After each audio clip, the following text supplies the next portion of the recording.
Hello दोस्तों, नमस्कार। स्वागत है आप सभी का आपके अपने YouTube channel the grammar hub by Daya Tigaria पर। और आज मैं आपका स्वागत करता हूं हमारी 31st क्लास में, जिसमें हम लोग आपके सब्जेक्ट वर्ब एग्रीमेंट जो हम पढ़ रहे थे उसको आज और थोड़ा सा एडवांस लेवल पर लेकर जाने वाले हैं।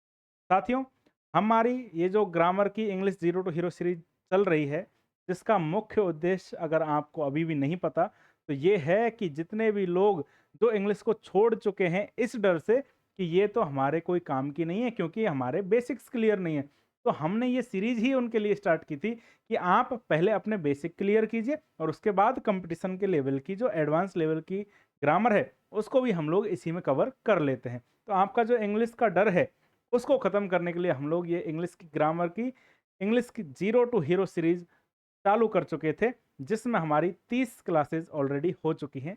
आज हमारी 31st क्लास में हम लोग लेकर आए हैं आपके सामने सब्जेक्ट वर्ब एग्रीमेंट का पार्ट 2, जिसमें एडवांस रूल्स एंड ट्रिक्स होने वाली हैं जो आपके पिछले क्लास में बेसिक्स हमने पढ़े थे।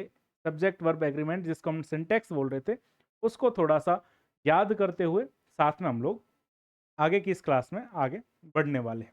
इससे पहले मैं आप सभी को याद दिला दूं कि हमारे इस यूट्यूब चैनल को अगर आप लोगों ने सब्सक्राइब नहीं किया है तो आप जल्दी से पहले सब्सक्राइब कीजिए, और आपके आसपास कोई भी अगर जान पहचान में ऐसा आदमी है जिसका सिलेक्शन सिर्फ इंग्लिश की वजह से रुका हुआ है तो उसके लिए ये चैनल रामबाण होने वाला है। तो इसलिए आप उसको ये चैनल ज़रूर सुझाएं। साथ ही अगर आपको हमारे इन टेलीग्राम जो नोट्स हैं इनका टेलीग्राम पे एक्सेस चाहिए तो आप लोग हमारा Telegram channel the grammar hub by Daya Tigariya join कर सकते हैं, और वहाँ पर आपको इन क्लासेस के पीडीएफ नोट्स तो मिलेंगे ही, साथ में आपकी जितनी भी कंपटीशन के एग्जाम्स हैं उनसे रिलेटेड कोई जो भी अपडेट्स आते हैं वो भी आपको हमारे टेलीग्राम चैनल पर देखने को मिल जाएंगे।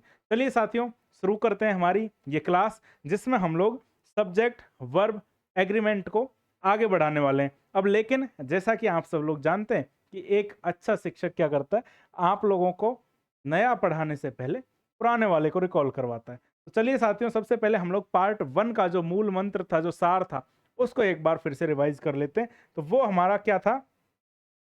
वो हमारा ये था कि पिछली क्लास में हमने ये पढ़ा कि सिंगुलर सब्जेक्ट या के सामने कौन सी वर्ब आएगी? सिंगुलर सब्जेक्ट के साथ में सिंगुलर वर्ब आएगी। हमने एक रूल पढ़ा था, S equal to S and P is equal to P. ये वाला रूल आपका हमने पढ़ा था। इस रूल के अकॉर्डिंग सिंगुलर सब्जेक्ट के साथ सिंगुलर वर्ब का प्रयोग होता है और प्लूरल सब्जेक्ट के साथ प्लूरल वर्ब का प्रयोग होता है। चलिए साथियों, इसके अलावा हम लोग जो हाई यील्ड एडवांस रूल हैं उनको हम लोग आज की इस क्लास में पढ़ने वाले हैं। तो चलिए, आगे बढ़ने से पहले एक बार फिर से कॉन्सेप्ट रिवीजन। ये आपका क्या था? सिंगुलर सेंसेशन, यानी कि जब सब्जेक्ट एक व्यक्ति होता क्या है? सिंगुलर। ये तो समझ में आए पहले। तो सिंगुलर होता है जब एक व्यक्ति या वस्तु को दर्शाता है तो क्रिया हमेशा सिंगुलर फॉर्म में आती है, जैसे कि ही प्लेज।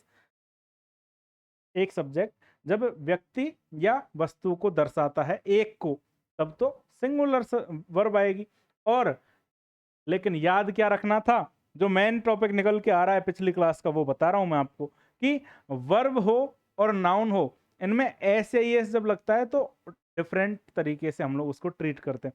कैसे? कि अगर नाउन में हमारा एस या एस लग गया तो वो हो गई प्लूरल, यानी कि बहुवचन बन गई। और अगर आपकी वर्ब में एस या एस लग गया तो वो आपकी सिंगुलर नाउन हो जाएगी, सिंगुलर वर्ब हो जाएगी, सॉरी।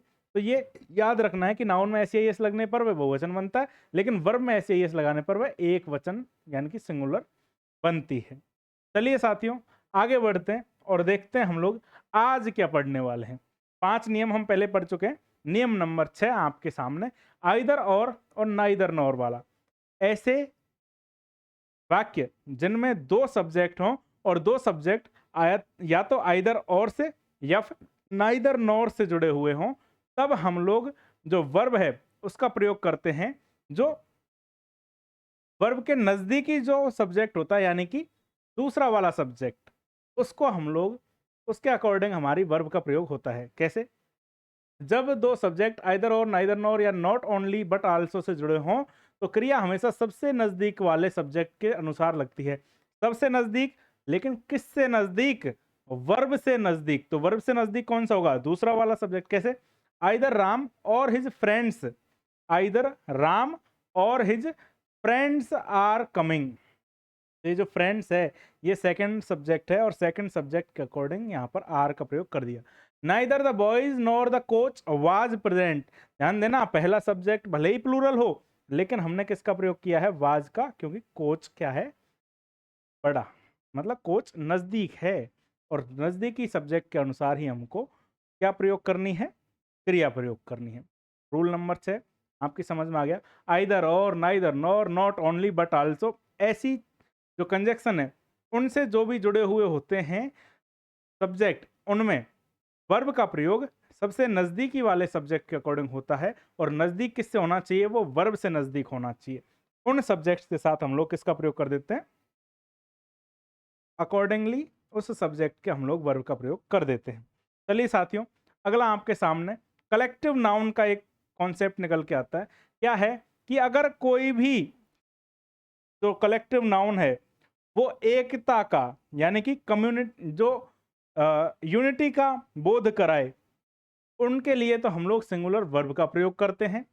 अगर एक समूह की विचारधारा ऐसी है कि वो तो एक हैं, तो उनके लिए हम लोग किसका प्रयोग करते हैं? उनके लिए हम लोग सिंगुलर वर्ब का प्रयोग करते हैं। लेकिन अगर मतभेद हों तो किसका प्रयोग करेंगे? प्लूरल वर्ब का। अगर समूह के सभी सदस्य मिलकर कोई एक ही डिसीजन ले रहे हैं, एक ही मत है, यूनानिमस उसका वोट जा रहा है, तो वर्ब हमेशा सिंगुलर होगी। The jury is unanimous in its decision. तो वहां पर क्या हुआ कि एक डिसीजन पे पूरे के पूरे लोग सहमत हो गए, तो इसका मतलब यूनिटी है, और यूनिटी के लिए हम लोग सिंगुलर वर्ब का प्रयोग करते हैं। अब दूसरा सिनेरियो क्या है? कि दूसरे सिनेरियो में हमारे पास कोई समूह है जिसके सदस्य आपस में बट गए हैं, और उनका जो रिजल्ट है उसमें थोड़ा डिवाइडेड रिजल्ट दिख रहा है हमको, मतभेद दिख रहे हैं हमको। तो वहां पर प्लूरल वर्ब की प्रयोग करेंगे हम लोग। The jury were divided in their opinions. ध्यान दीजिए साथियों, कलेक्टिव नाउन है, लेकिन नाउन सेम आ गई यहां पर, और दोनों जगह पे वर्ब अलग अलग प्रयुक्त की गई है। क्यों प्रयुक्त की गई है? क्योंकि उनके जो मत हैं उनमें या तो एकता होगी या मतभेद होगा, उसके अकॉर्डिंग हमने यहाँ पर सब्जेक्ट का प्रयोग किया है। तो अगर एकता है, यूनिटी है, तो सिंगुलर वर्ब, और अगर मतभेद है तो प्लूरल वर्ब का प्रयोग किया जाएगा। रूल नंबर 7 आपके सामने क्लियर हो गया। चलिए चलते हम लोग आगे की तरफ। होता क्या है, आप लोग रूल को समझना है, प्रश्न को। जब भी वाक्य में जूरी, कमेटी, टीम, ऐसे ऑडियंस, ऐसे शब्द दिखते हैं, तो हमको क्या करना है? अगर एक मत है तब तो हम लोग प्रयोग कर देंगे सिंगुलर वर्ब का, और अगर उनमें अलग अलग डिवाइडेड हैं वो लोग, तो प्लूरल वर्ब का प्रयोग कर देंगे। ऐसे शब्दों को हमें छांट लेना है। रूल नंबर 8, जिसमें हमारे पास lots of, most of and fractions, इनके बारे में बात कर रहे हैं हम लोग। कैसे? अगर सब्जेक्ट का पैटर्न ऐसा होगा, सब्जेक्ट पैटर्न, ये एक टेबल है जो आपको हमारे टेलीग्राम चैनल पे मिल जाएगी। इस टेबल में आपका लगभग 5-6 नियमों का सार एक साथ है। कैसे? अगर मोस्ट ऑफ, हाफ ऑफ के साथ अनकाउंटेबल नाउन आ गई तो सिंगुलर वर्ब लगेगा, जैसे कि most of the milk was wasted. अगर मोस्ट ऑफ या हाफ ऑफ के साथ में प्लूरल काउंटेबल नाउन आ गई तो प्लूरल वर्ब का प्रयोग होगा। Uncountable noun singular verb, plural countable noun तो plural verb. A lots of या लॉट्स ऑफ के बाद में अनकाउंटेबल नाउन आई तो सिंगुलर वर्ब, और प्लूरल काउंटेबल नाउन आई तो प्लूरल वर्ब। सीधी सी बात यह है कि मोस्ट ऑफ या लॉट्स ऑफ से इतना फर्क नहीं पड़ रहा। आपका ध्यान जाना चाहिए नाउन की कैटेगरी की तरफ, कि नाउन कहाँ है। अगर अनकाउंटेबल नाउन है तो सिंगुलर वर्ब, और अगर काउंटेबल और प्लूरल नाउन है तो प्लूरल वर्ब का प्रयोग कर देंगे। आ गई बात समझ में? लॉट्स ऑफ, इनमें जो एस लगे हुए हैं उनसे हमें परेशान नहीं होना है बिल्कुल भी। लॉट्स ऑफ पे ध्यान नहीं देना है, सीधा नाउन पे ध्यान देना है। चलिए साथियों आगे चलते हैं। और रूल नंबर 9, जिसमें आपके सामने बहुत सारे रूल्स हैं जिनको मैंने एक साथ रखा है। स्पेशल कंफ्यूजिंग केस हैं ये, जिनमें हमारे कंफ्यूजन अभी तक बना हुआ होता है बहुत सारे लोगों का। होता क्या है साथियों, मैनी ए और मैनी, मैनी ए और ये जो मैनी है, इनमें मैनी के बाद हमेशा बहुवचन संज्ञा और बहुवचन क्रिया आती है, लेकिन मैनी ए के बाद में सिंगुलर नाउन का प्रयोग किया जाता है। अगर मैनी के बाद में अगर मैनी के बाद ए लगा हुआ है तो सिंगुलर, और अगर मैनी है सिर्फ तो प्लूरल। आ गई बात समझ में? अगर मैनी के बाद में ए लगा हुआ है तो सिंगुलर वर्ब का प्रयोग करेंगे, और सिर्फ मैनी है तो प्लूरल का। ऐसे ही ए नंबर ऑफ का मतलब है अनेक, इनके साथ हमेशा किसका प्रयोग करते हैं हम लोग? प्लूरल का। ए नंबर ऑफ तो आ रहा है, लेकिन आएगी हमेशा plural verb. A number of, a number of, तो कौन सी वर्ब है? प्लूरल। प्लूरल वर्ब का प्रयोग करना पड़ेगा। अगला आपके सामने द नंबर ऑफ। अब ध्यान दीजिए ए और द का डिफरेंस। द नंबर ऑफ किसी निश्चित संख्या को दर्शाता है, इसलिए इनके साथ हमेशा सिंगुलर वर्ब का प्रयोग किया जा रहा है। ए आ रहा है तब तो कर दिया प्लूरल, और द आ रहा है द नंबर ऑफ, तो यहां पर सिंगुलर वर्ब का।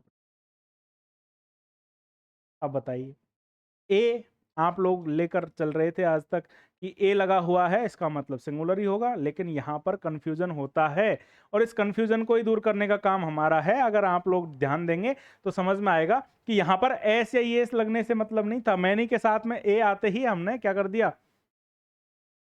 सिंगुलर वर्ब का प्रयोग कर दिया, और मैनी के लिए प्लूरल वर्ब का प्रयोग कर देंगे।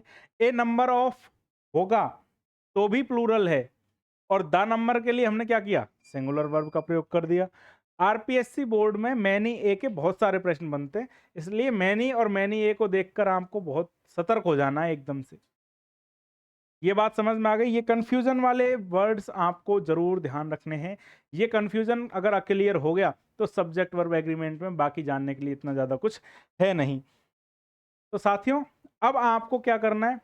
हमारी इस क्लास में और कल वाली क्लास में जो सब्जेक्ट वर्ब एग्रीमेंट की हुई थी, उनमें जितने भी रूल्स हमने आपको बताए, उन सभी रूल्स को अगर आपने अच्छे से पढ़ा है तो इन 4 प्रश्नों का जवाब आप बहुत ही शानदार तरीके से दे देंगे। तो कमेंट बॉक्स में आपको जल्दी जल्दी कमेंट कर देना है। जैसे ही आपके कमेंट आएंगे हम लोग उनको तुरंत चेक करके बताएंगे कि वो सही है या गलत है। आज की वीडियो में इतना ही, मिलते हैं हम कल। लेकिन उससे पहले आपको क्या करना है? आपको इस वीडियो को जितना ज़्यादा हो सकता है उतना शेयर करना है, और हमारे Telegram channel the grammar hub by Daya Tegharia को ज्वाइन करना है, क्योंकि वहाँ पे मिलेंगे आपको हमारे पीडीएफ नोट्स और उसके अलावा आपकी एग्जाम से रिलेटेड सारे अपडेट्स। आज के लिए इतना ही, मिलते हैं अगली वीडियो में। जय हिंद, जय भारत।